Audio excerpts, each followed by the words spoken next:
we'll get underway. Thank you guys all for being here. This is our first Thursday of the month. I hope everyone looks forward to it. I do. We have about 200 registers, so they'll be coming in as we go. And we're going to get started and try to get you out of here on time.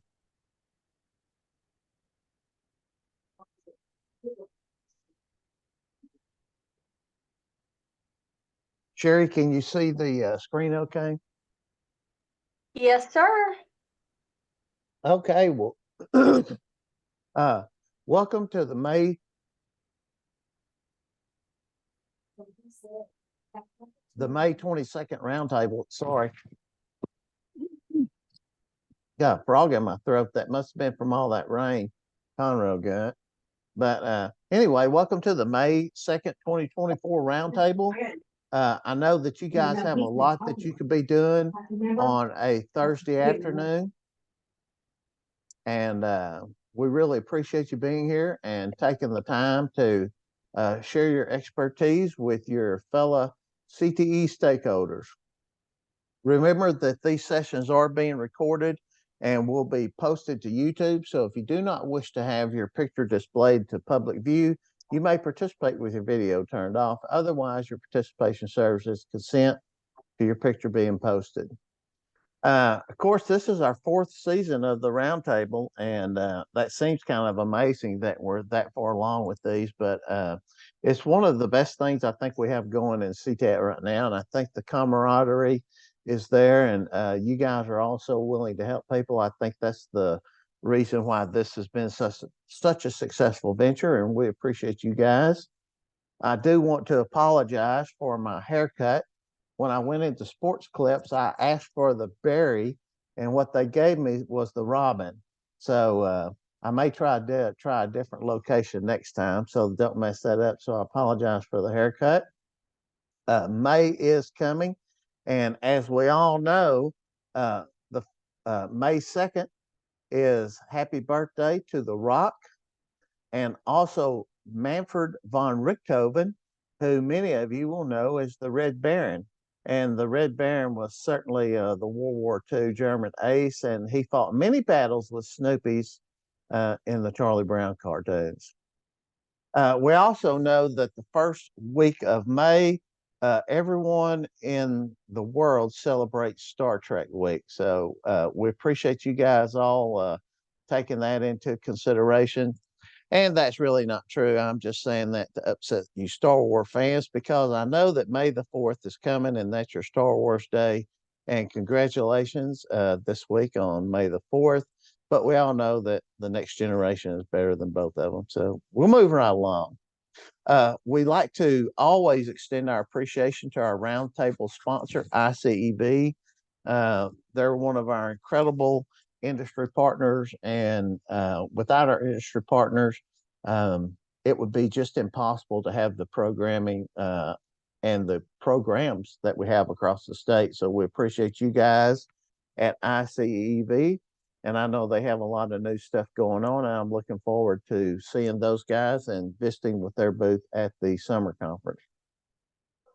Brace yourself, guys. Knowledge is on the way, and I wanted to take a minute to recognize the board of directors for CTAT, as well as our area presidents, because it's the board of directors and the area presidents that really drive the programming that we do. And we think we have some exciting things coming up. Of course, our next gen administrators is entering its last month of the 23-24 school year. We just have an incredible group of next gen administrators. And I say this every third Thursday, but the future of CTE in Texas is in great hands, because we just keep getting great groups of next gen administrators. Also, the monthly roundtables like we're doing, the professional conferences for winter and summer, our regional trainings, and of course the district program evaluations. And we're backed up in May on those, but we might be able to fit some in during the summer, and we will for sure start taking requests for program evaluations starting in September. And of course this summer, if we can work them in. Talk to you just a minute about our regional trainings and our outreach program. Through the area presidents a couple of summers ago had the idea of us doing a training with the finance folks at TASBO. And that turned into a partnership with the special ed directors that we did this fall. And of course, one of their models that they use are the regional trainings.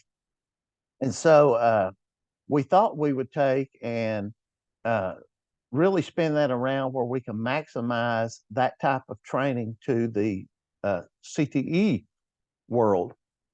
And we have two terrific ones coming up.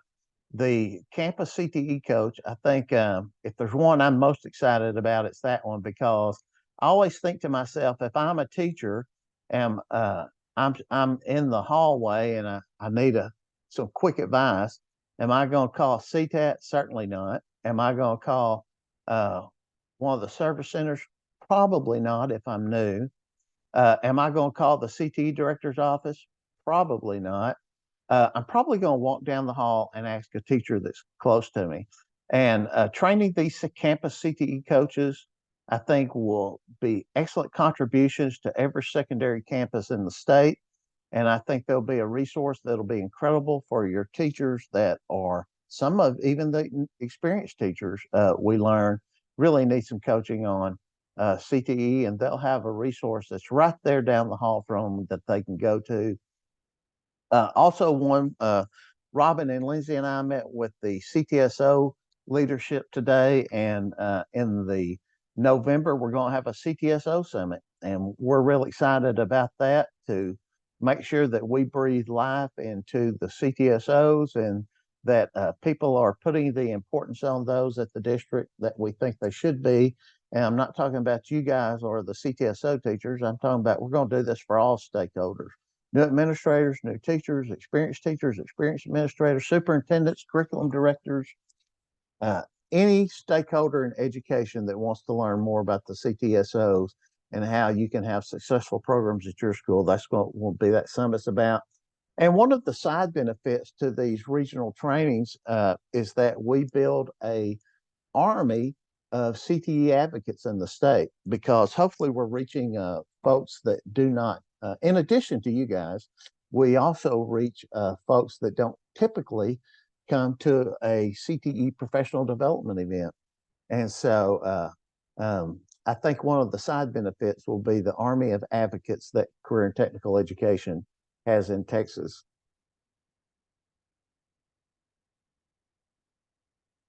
Okay, moving right along. This summer, 2024, July 15th through the 18th, we're having the CTAT Summer Conference, and it is going to be one for the ages. I'm super excited about it. Leslie and Robin and I went through the presentations this morning, and they really look terrific.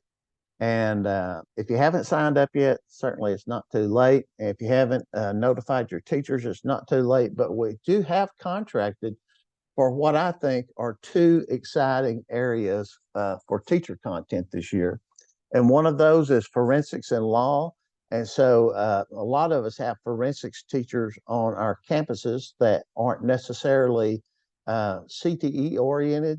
This may be an excellent opportunity to get them involved in the world of CTE and how it fits in with forensic science and with the law enforcement teachers. But it's hard to get a good training. Very few people go to college to become a forensic science teacher. A lot of times they're just science teachers that have been assigned forensic science as a class. And so this training that we're going to have, we have 15 breakout sessions for these guys and the law enforcement officials, as well as a pre-conference session put on by the Texas Engineering Extension Service. And they offer a certificate program that your teachers could, not at the conference, but subsequently get certified for. So we're excited about that.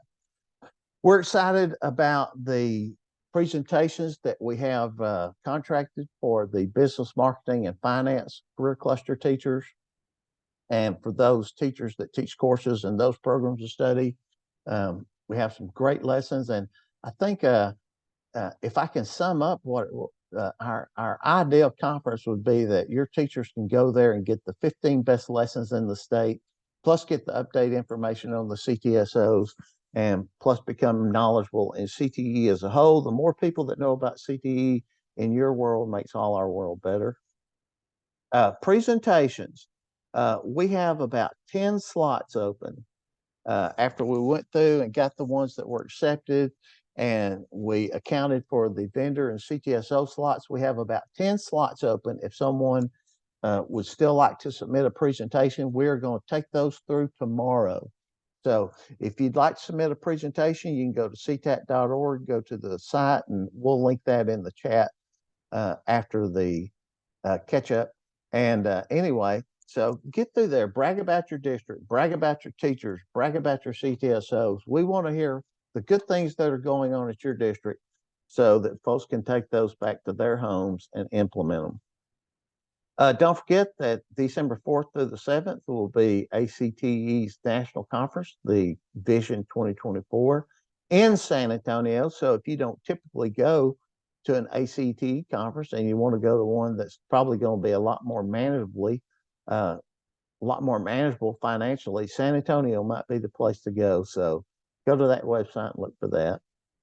Any of the regional trainings or the ACT trainings that we're associated with, they'll all be right on the CTAT.org website under events.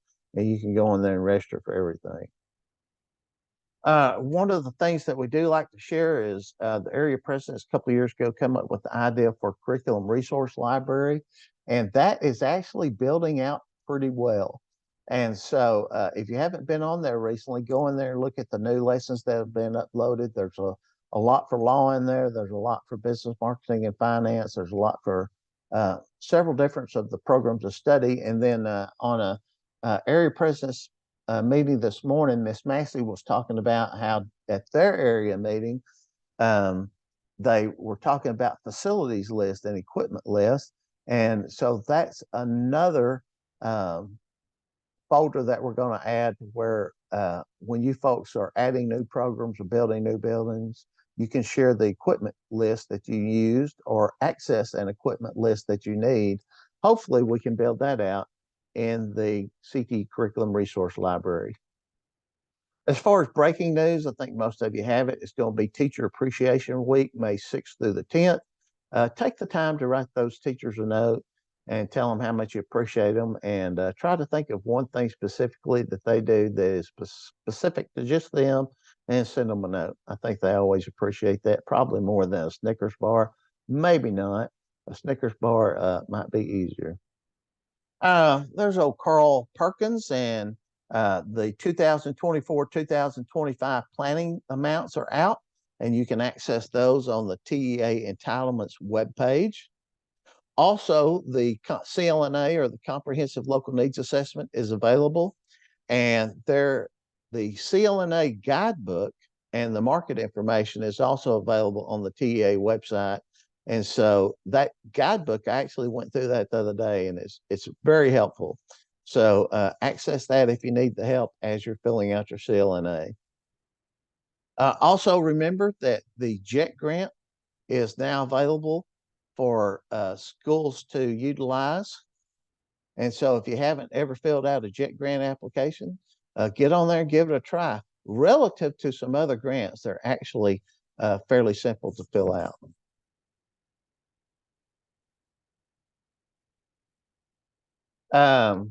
Also, remember that the DD Form 4 form is available for upload, and that window is going to extend through May 10th. So if you're in charge of CCMR or military collecting that information at your district, you need to be going and collecting those DD4 forms now and getting those uploaded in that secure system. Of course, the programs of study and the IBCs, the update information is out on that, and we have talked quite a bit about the refresher for the programs of study. But something some of you may not be aware of is that TEA is transitioning from a 2-year cycle to a 5-year cycle for both programs of study and IBCs. So what does that mean to to us is that the IBC evaluation timeline will be posted in the fall of 2024. And then the next list will go from 2024 to 2029, which will be a 5-year process. So if you know someone or you have an idea for an IBC, then this is going to be their last chance in the fall to get that put in for 5 years. CTE in the news, Texarkana released a beautiful rendering of their new CTE facility. And if you get a chance, you can go to the CTAT chat and access that article from the Texarkana Gazette, I think it was in. And congratulations to the Texarkana ISD folks. I'm envious of you. It looks like you're going to get a beautiful facility. Also, our ESC spotlight this month was Lisa Harrison and Chelsea Reeves at Region Service Center 11. And we highlighted their expert to expert vlog, which is very interesting. I went on YouTube and watched a couple of those yesterday, and you can access that on the CTAT chat. Go to the Region 11 website or follow the link from my MySpace page. So I'm going to hop out right now and get into gallery mode and see what everyone has on your mind. What questions do we have? Questions, comments?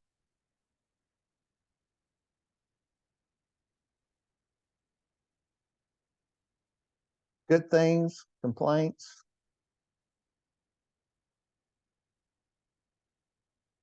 Robin, while we're in a little bit of a lull here, do we want to kind of poll the roundtable members of what type of advocacy training they might like to see?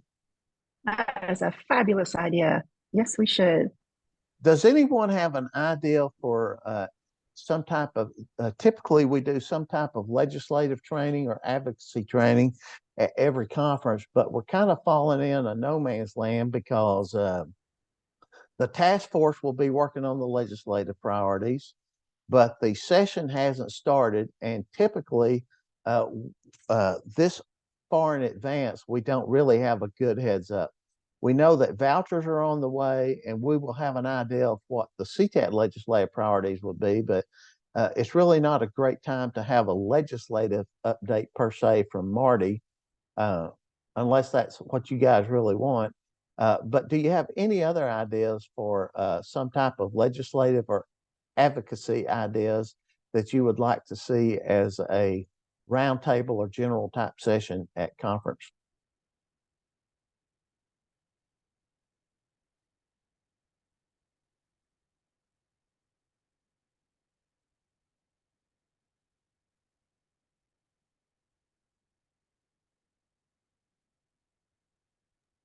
Any idea? Go ahead. Okay, so I have a question. On this, I know you showed earlier like a CTSO group. And so are they going to be doing like a session on how to help teachers get started with the CTSO? Like, and I don't know if maybe that might be but you know what I mean? But like, if you don't have that particular CTSO, what are some of the things, or like maybe some examples of bylaws that could be given, you know, for people to look at? Because that's one of the things that, you know, if you don't have that from a particular organization, it's very hard to kind of, I mean, I can help a teacher get started, but you know what I mean? If somebody really has a great process, I mean, I think there might be a lot of people that would attend that type of a session or something on how to help your teachers get a new CTSO started. Well, Miss Edenfield, We'll go ahead, submit Tally one. Jo. We'll submit a presentation. Alex would be glad to do that. And we hope to have a lot of the CTSOs at the conference this year doing a presentation, but what you just asked is the direct need and the reason why we're hosting that CTSO summit in the first week of November, because a first-year teacher or a new teacher is unlikely to come to CTAT or any other type of conference to learn about a CTSO. And so that's exactly what we're going to have. We're going to have updates and information from all the CTSOs. Then we're going to have some districts there doing best practices. and then we're going to do a Q&A panel discussion to end it out. So if you do have a new teacher or one that's interested, I think this will be a great opportunity to get them excited about starting a CTSO. I think it would be good too if when we have that session, to have dates on when everything is. We've had some new teachers that are like, oh geez, now I've got to hurry up and do things. But like some kind of a calendar that kind of has all the CTSO dates on when they need to register and all the things that they need to do. That is a great idea. CTSO dates. Mark, just make sure that you have a separate one just for FFA and ag teachers. I can only say that as a past ag teacher, and those of us that have been past ag teachers, you laugh, I see your faces, you totally get it, you understand. What you're saying is they're high maintenance. You said it, Mark. Absolutely. Whoa. Then there's fighting words. We're recovering ag teachers, by the way. I want to comment on Chelsea Reeves' comment about aligning IBCs to industry, and that is so true. Is anyone else worried about them only looking at those every 5 years? I've talked to so many industry partners that really want to see OSHA and not as much NCCER. And I mean, if we only look at it every 5 years, I'd like to see OSHA come back. Well, and that's why I said this next one is going to be super important.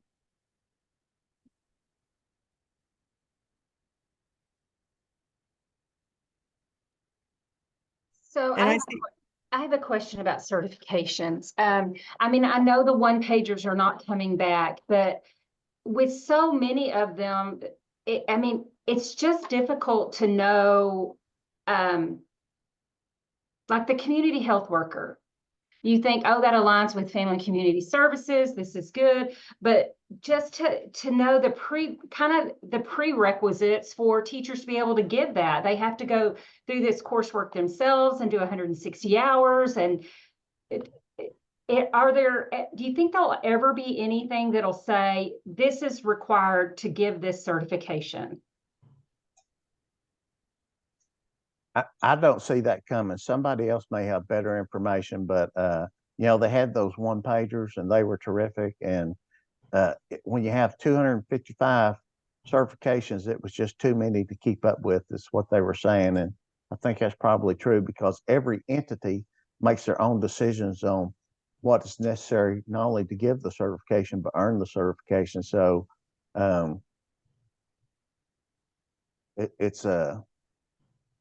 that's my opinion. Other people may have.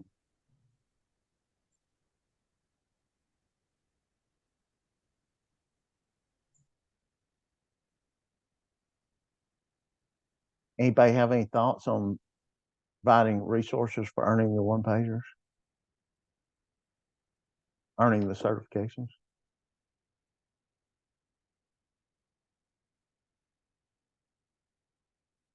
Miss Bullen, that's one of those things. It's nobody has a great answer for it because no matter who did it, keeping up with the changes for every certification is a pretty big task.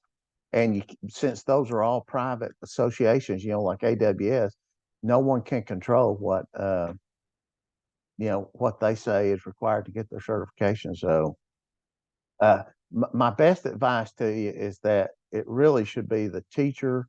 I mean, you should really install a program of study, pick the courses, identify the IBC, and then the teacher really should be the expert in what is required for the students to obtain and earn that IBC. And that's probably the most efficient and effective, and that's what I recommend to folks.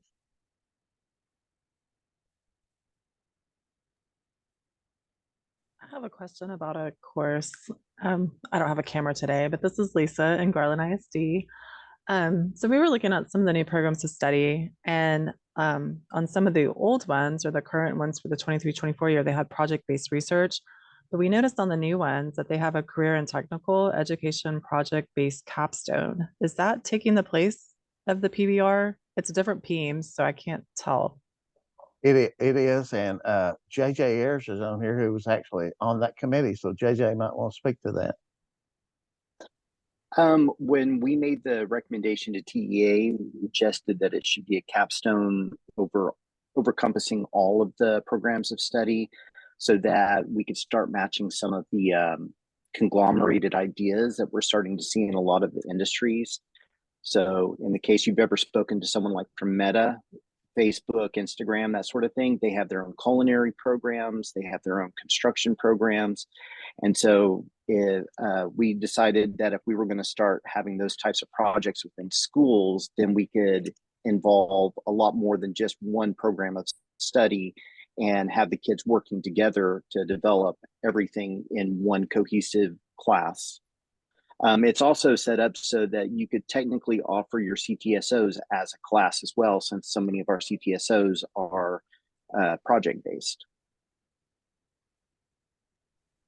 Okay. And is there like TEKS coming for that or anything that kind of gives more of a description? Yes, I thought they were already posted. I know I've got what we recommended to the TEA. And they were for sure on the state board website. I haven't looked for them since then, but when the state board adopted the capstone courses, the project-based capstone courses, they adopted the TEKS to go along with them. So if they're not posted at this very second, they will be any day. And just to be clear, whatever the previous PEMS was for project-based research will be inactivated and this one will take the spot, right? So we need to do some substitution. Okay. Correct.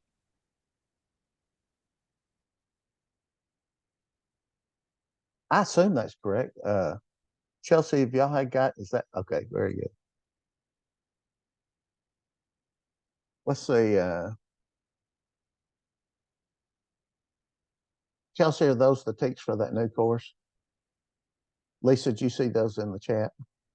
So these are the TEKS as proposed, and then there's also in section 5 of the SAW, it specifically gives guidance currently for project-based research, and we anticipate that it will be updated and reflected in the new SAW for next year. And they will just change, they may change some of the SAW requirements, but they'll also communicate that name change there as well. Okay. Yes, Mark, I did see the link. Thank you. You bet. And then let's see, David, you posted in there about travel's going to get tight like it does ever so often.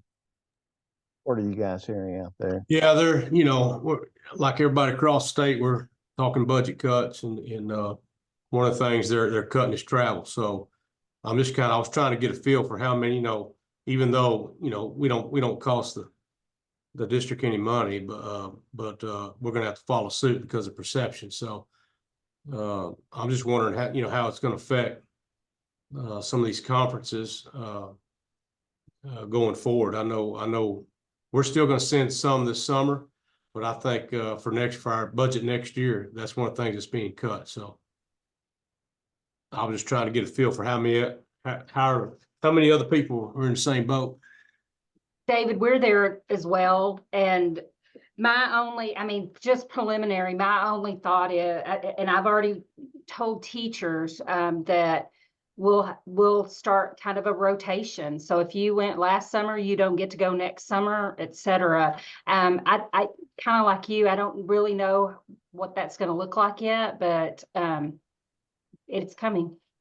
Susie, you said y'all cut your travel? Yeah, I've been saying it like our CTAT meetings all year, like we have cut and cut and cut in Hayes. And I don't know if we're worse off than everyone else, but we've basically been told no travel. Yeah, that's right. That's kind of what we're being told. So That's what so we were weren't told here in no Katy. travel. So weren't told no travel. We just set a budget, and then we asked for them to submit their travel with a expectation of them coming back to do professional learning. Kind of just some merit to the work. And then we did it based on programs of study of who we sent. So kind of like if you're going to do it this year, you can go this year, but you'll come back and present on behalf of your program of study. And then if we found that our budget still allowed, we move forward. We just kind of had to set precedents. It wasn't really that we were cutting anything, but just trying to be prepared. I do want to make one quick point, and I use this line probably too much, but you know, for example, sending ag teachers to conference. It's hard to be an ag teacher if you're not going. It's hard to do a good job being an ag teacher if you're not going to conference. And if you're going to have some of these programs, then you need the professional development that goes along with it. And it's like playing football. Your school doesn't have to have football, but if they're going to have it, you got to buy helmets. And sometimes this stuff is just like buying helmets. It's just what you do if you're going to have these programs. It's like sending, and I know it's easier said than done a lot of times, but I would, you know, I would encourage you not to, when budgets are tight, not to undervalue sending teachers to conference. Hey, well, Mark, we're looking at some of that ACTE online professional development. Is anybody using that? Has anybody done that? We use some of that for our DOI for our 30 hours and our DOI plan. How was it, Tally Joe? It was good. I mean, it was foundational, kind of just to give them some, you know, because they have all that playlist. And so we went and captured some playlists that just were specific, really to kind of close those gaps of those that weren't going through an alt cert program. Not as good as CTAT. We're never as good as CTAT. And so we still are going to send them all to October 1st, but we also only have 3 DOIs, 4 DOIs in the entire district. So it was just a model. I think that's pretty remarkable in a district y'all size that that's all you have. Now, knock on wood, you know, it's pretty wet today, but it stays that way, but yeah.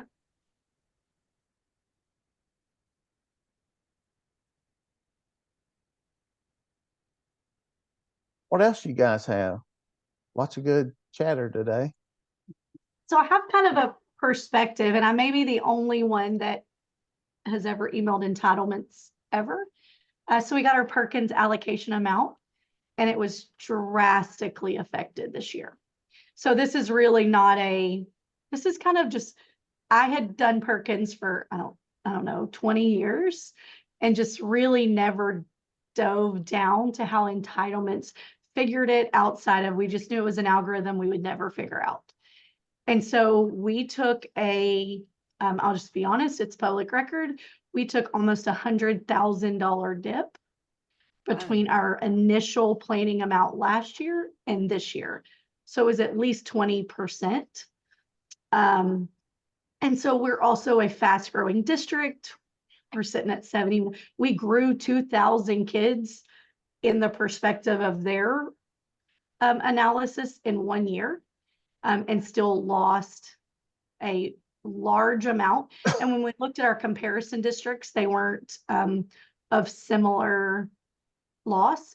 So I did email entitlement. He sent me this interesting letter. So the federal programs director here and I are really close. She was actually one of my CT coordinators for a while.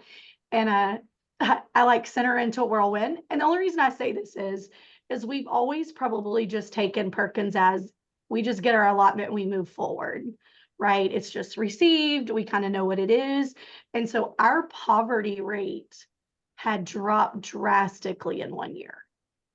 Now, we can't do anything to impact it now, but there actually is a census letter that is not necessarily received to pass the state level. So like the Title I director of state receives it. And there's a census letter that if something triggers, that you can have an evaluation process. I just wanted everybody to know that they will actually send you an entitlement, what they figured you at. So now if you all email him, he's going to know who it is because they knew it was me. But it was just very interesting to see how it was figured, the number of students to the poverty level, and it actually had a number that I had never really reflected on. I don't know if anybody else has ever asked, but. Yeah, most people don't look at that because there's really nothing you can do. And so that's real interesting what you were saying. Well, and I think for us, it made you reflect. So there were some reflection questions that TA gave, like, did you have a mobile home park that moved to out of affordable housing and kind of to a higher market? Did you see a decrease in your low socioeconomics that were on free and reduced lunch? Well, we had seen none of that. So none of it was significant.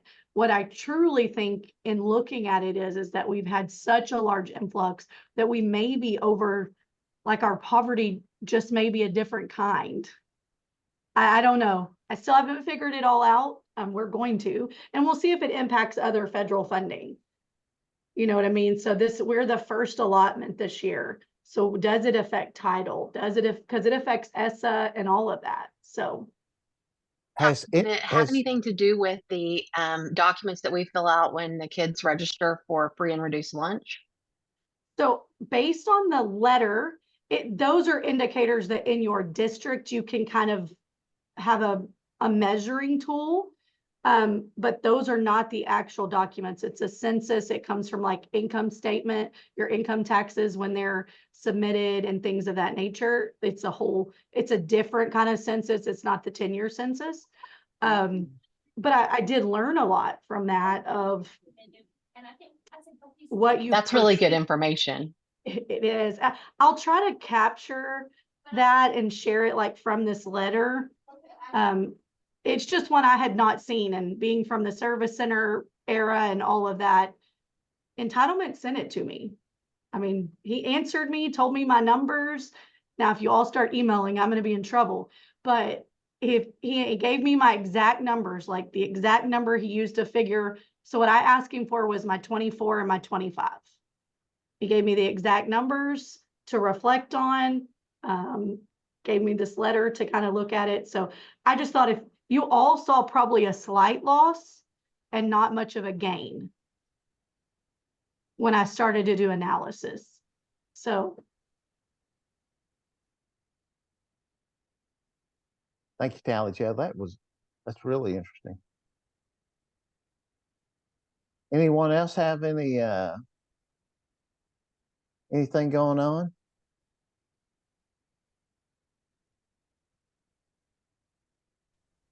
Has anybody who deals with PTech, the famous fun words that we all love, has anybody gotten any pushback from their post-secondary partners in regards to Senate Bill 1887?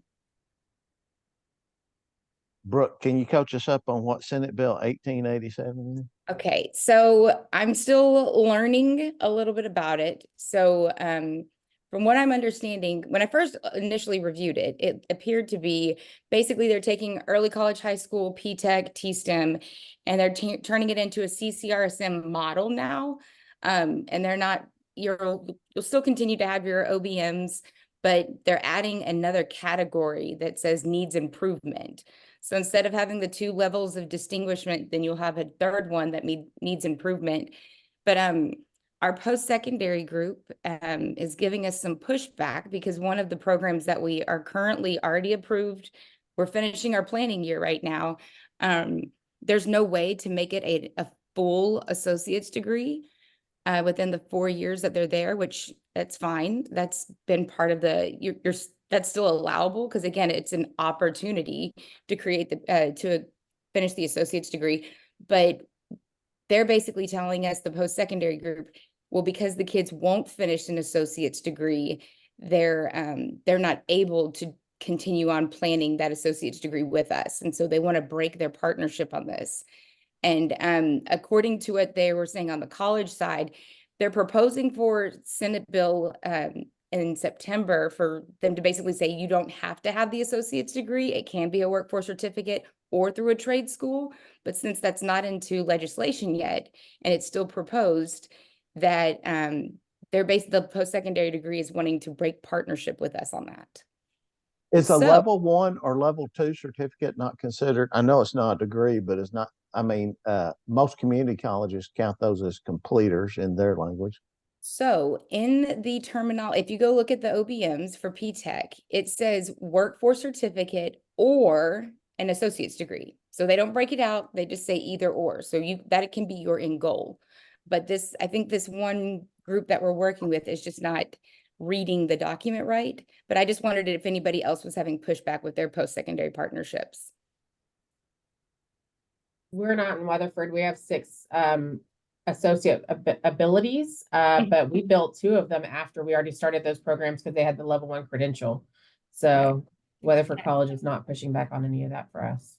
We currently have 9 in play. So that's why it's just, we're kind of baffled by, and we're partnered with them in other program areas. So we're just very confused as to why this is now being a pushback. I wonder if TEA would give you some type of clarification on that. So TEA, we sent them an email trying to be anonymous because we didn't want to call out that we were having issues. But they found us out. But anyway, they said that we were grandfathered in because we were already approved prior to whatever took place. It's not making sense. So we're trying to work higher up with our post-secondary partner, with the president instead of the actual dean now. Because I mean, we've already signed agreements on it. You can't back out. So just making sure we're not in the boat by ourselves. But I guess we are. That's okay. We'll figure it out. We'll keep you posted. Well, what's the worst case scenario? Is that? Well, so our program that we're working for, it's our private pilot. So we already do that program already. Like our kids are flying solos, they're getting fully certified. But now it's working towards their degree plan. So they're going to work towards their workforce certificate. And that level, I think it's a level 2 with our partner, but they don't want us to continue planning forward. We don't have approvals of the crosswalks for all 4 years yet. So if they put a stop to us, we won't get to move forward. You could still do all of what you're saying though, right? And it's just not, you just lose that $50 a student PTAC money. Yeah, but then we won't have the dual credit opportunities because they're not wanting to do anything with us. If it's not going to benefit them on their accountability piece, they don't want to move forward. And I hate to be laggard, but what's the benefit to the community, to the post-secondary partner, that it's a PTAC versus just regular dual credit? So with regular dual credit, if we complete one of their programs, like the workforce certificate or the associate's degree, they're now being funded and holding accountable for that. It's not just enrollment for post-secondary groups anymore. It's they're heavier relying on that. But if they're not going to move forward with helping us complete the crosswalk portion for that workforce certificate, then there's no benefit for them even allowing our students to enroll for that. So no, because they won't complete the program, right?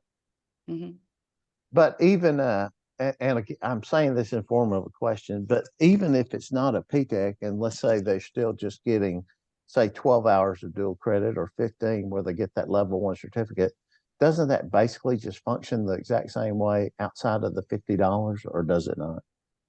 I mean, I think you're correct if I'm connecting the dots correctly, but our kids won't even be able to finish the workforce certificate because there's still several classes that we haven't crosswalked.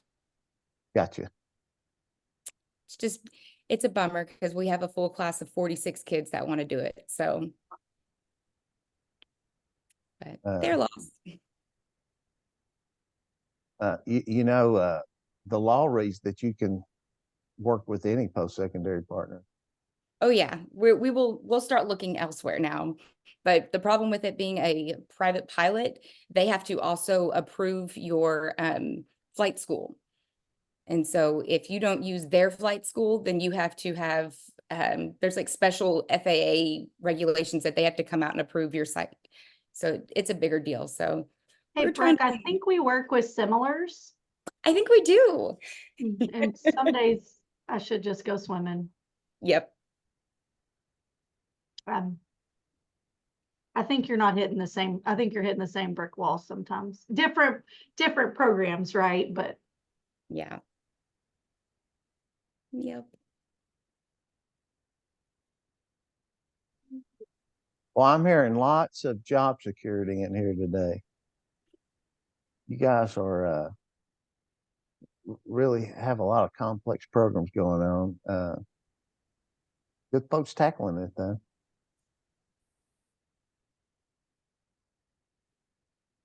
Okay, Robin, you got anything to add for conference or anything? Well, we sure hope everybody does reconsider on sending their teachers to conference. Yeah, and I'm gonna say not just ours, but the ag Yeah. teachers or TIFA or whatever it is you send them. Let's make sure Well, that's. and I just want to say yeah, on behalf of Hayes, we would love to send people to conferences. The money's just not there, you know? And I was thinking, Robin, years ago, remember when you basically lost all your staff because we had a budget crisis, however many years ago oh, that I remember. 15 years ago or whatever. It's like it's coming back around here, you know? So yes, we would love to make sure everyone went to conference, but we got to pay So the is bills your budget first. cut? Well, and I heard some people say it's the perception that their budget really isn't smaller. Is that different for you in Hayes? Yeah, no, ours has been cut, and I kept telling them, but we have to Okay. have 55%, and they're like, no, no You're summer not getting it? conferences. We're taking this. I mean, like, I don't know how they're going to get to 55%. I keep asking that question. That's what I would ask is that That's that the money is real, dedicated for your program. Yeah, they I doesn't mean think they give it to you. They I are think the same way. I think the way David was saying from Brian, even though we get our own money, they cut everybody else's conferences, so we kind of were part of that, and they couldn't say everyone else you can't go to conference, but CTE can. Well, So if I you think understand, right, Mark, it's a 3-year average on the 55%. And so they could cut it next year and then they'll just give it back to you the following year. So, you know, or they just got to make, it's got to be a 55% average. So, Right. you know, they're looking at grabbing money wherever they can. And they said, if the coaches don't go to coaching school, you ain't going to CTE conference. I'm telling you right now. That's it. Well, Sure enough, and a good rule of thumb. that So David, are you saying the 55%. coaches have been cut? Their travel's been cut too? Mhm. Okay.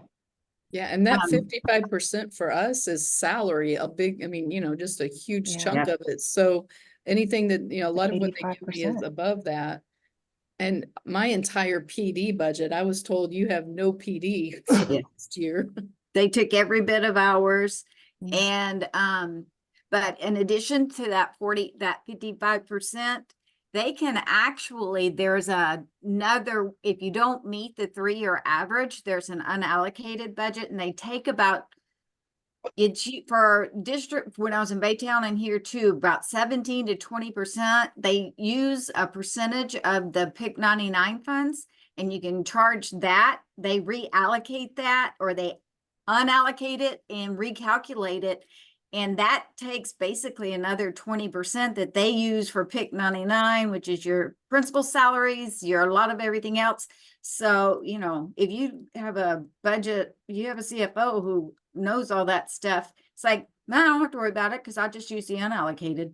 And You know, so we don't even get 55% in reality. They can keep, it's almost, I mean, we may get 30% by the time it's done. And with that unallocated, once they get to there, we're done. you know, And I've tried to track that down, and I'm sorry, but I've heard 3 or 4 different people say that, and that is nowhere in law. TASBO's not telling that to people, so I'm not sure where they're getting that. Somebody needs to show that From to me where TE. that's allowed. I'll find it. I Yeah. went to a CTAT workshop where they Yes. tried to explain how they could legally Yeah. do that. I'm probably who did it. Well, Yeah, but in my mind, it's all very fuzzy math. Yes. there's Well, no way it's legal because the law just says one thing, 55% on the direct allotment, and it there's says 40. That's what the law says. Yeah, 48106. It's a report. It's an official PEMS report. That's the unallocated budget, and they take the percentages of each amount that's charged to PIC 99, and based on percentages of each of the other PIC codes, they reallocate those amounts to those codes, and that unallocated amount they can use. that third step, I have seen it in writing somewhere. I can't remember where, They but could, TASBO did do a presentation on it. I have a copy of it. It's been several years and I don't know because I've changed jobs. I used to have it saved somewhere, but they actually did a statewide presentation for business offices on using the unallocated amounts. and that came up at one of our CTE plus finances. And this is how I understood it, is that they can withhold an unallocated amount and then watch your enrollment. But at the end of the day, and TEA does give them 3 years to average because there's no way to calculate enrollment that closely at most districts. But at the end of the day, they have to spend 55% of the CTE allotment on programs grades 7 through 12 in direct allotment, and direct allotment means wholly CTE expenses, pick 22. And nowhere does it say anything about unallocated amount. And that question came up at a CTE plus finance, and TASBO said, yeah, some districts withhold, they set aside an unallocated amount, but then at the end of the day, they have to reallocate it to CTE if they have to get to the 55%. That's what Becky Estrada said at TASBO. So I don't know, the law is the law, and if you have that, please send it. But I'll look for it. Yeah. Because the way that they presented it in their presentation, everything is that there's 3 ways you can do that. Your first way is you hit your 55% when they just pull your allocated budget. The second one is the 3-year average. But if you don't hit the 3-year average, then an auditor is going to pull your unallocated report to see if you met it through the unallocated report in your audit.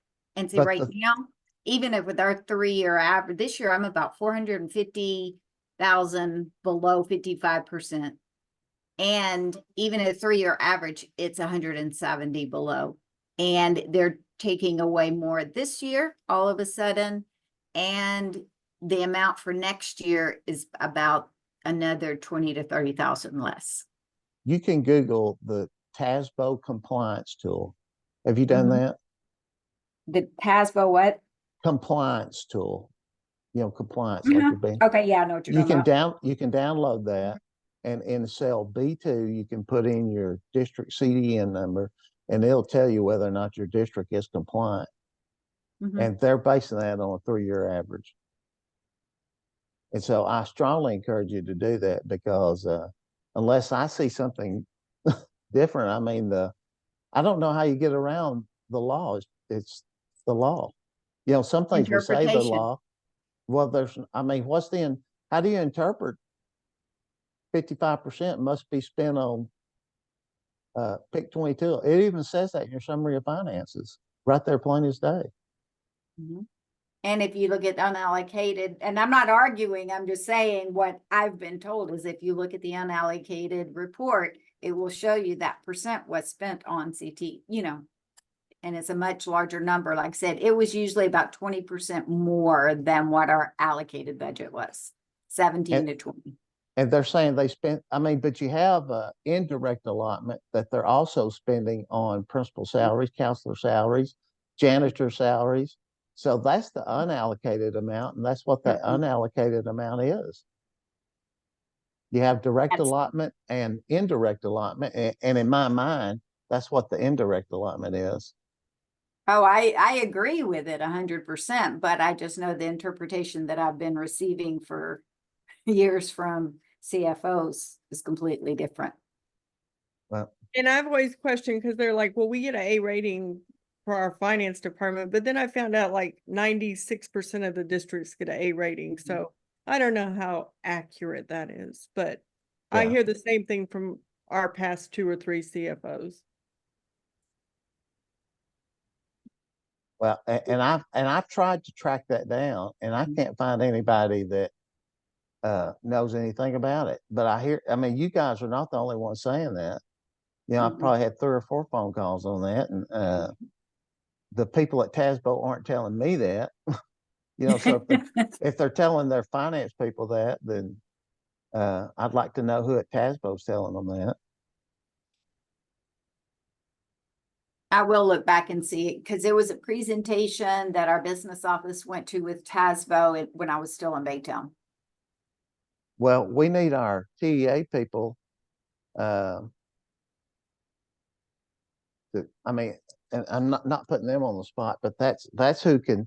The people that work at TEA are the ones that can walk across the hall to the finance people, and we're going to need guidance from TEA on that.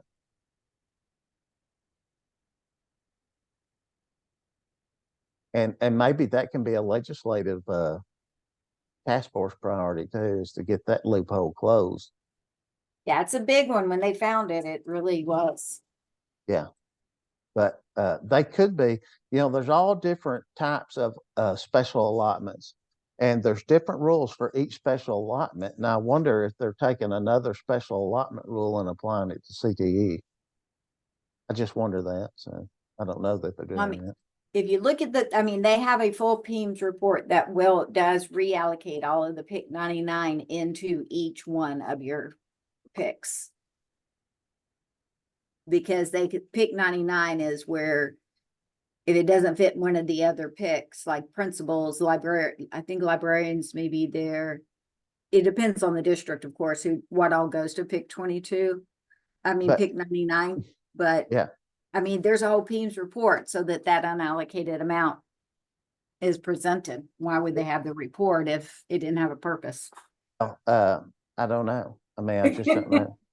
But you have to prove that you spent that money on 55%, and the way that you prove that money is through what you spent in PIC 22. So if they're charging out that money to a PIC 99, it's not going to a PIC 22. If I'm following you right. I agree with you 100%.